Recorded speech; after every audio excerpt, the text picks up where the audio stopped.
I want to talk about two groups of countries today, as I mentioned on the introduction, whose growth and performance will radically change the world economy. The first group that the World Bank classify as middle-income country, or usually we just call it MICs. This is based on their gross national per capita income. This term was coined some 20 years ago based on an income threshold and has been adjusted in dollar terms since then. And if we talk about middle-income country, we are talking about the country with income per capita between around 1,000 up to 12,000. So it's quite a wide range of income group.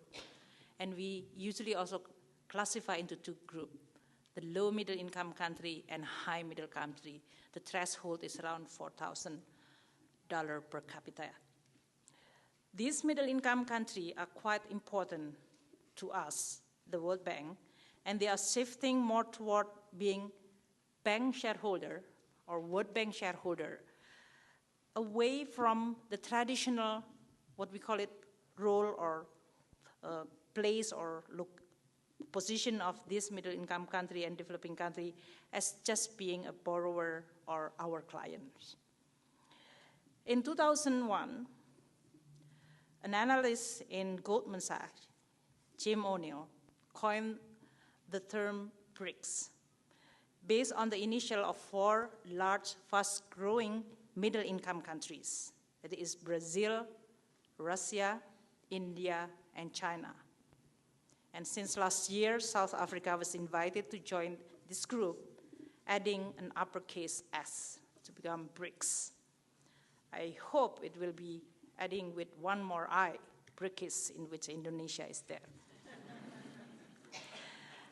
I want to speak of MIC, in which BRICS is actually part of it, because their growing role in the global economy is becoming now a phenomena. It creates quite a lot of interest from intellectual debate, but also an anxiety in many fronts. And especially when I live here and see the debate here, many of them for the United States is really a new phenomena, because you are really in the past decade is the only and the only power in the world. And now recognizing this emerging economy as playing an important part of both policy-making process as well as the debate, it's created quite a lot of reaction, interesting reaction. The world currently is still trying to pull from one of the very severe economic crises, 2008. And if you look at the European today, as well as very early and still debatable recovery of the United States, then all the hopes is actually goes to the emerging country or developing country. China is on its way to becoming the world's largest economy soon. Its fellow middle-income country also looking to advance in coming years. In recent years, middle-income countries have been the engine of global growth. This decade has been a profound shift in growth with the rise of China and India, as well as the growth of many middle-income countries. BRIC GDP, in terms of growth, was 8.9% in 2010.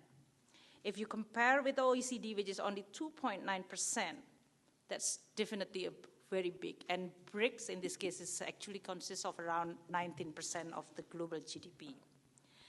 The MIC, if you enlarge the definition of middle-income country, not only BRICS, the rate of growth in 2010 is 7.6%. China, especially, has experienced average growth of almost 10% for 3 decades, driven mainly by investment and export-led growth. Middle-income countries' share of world GDP has gone from only around 18% in the early 2000s to almost now 1/3 of global GDP. Their share of global trade jumped at the same period from about 19% now to over 30%. There are certainly new opportunities for growing economies, coming from increased globalization, the growth of emerging economy, new technology, and growing global middle class.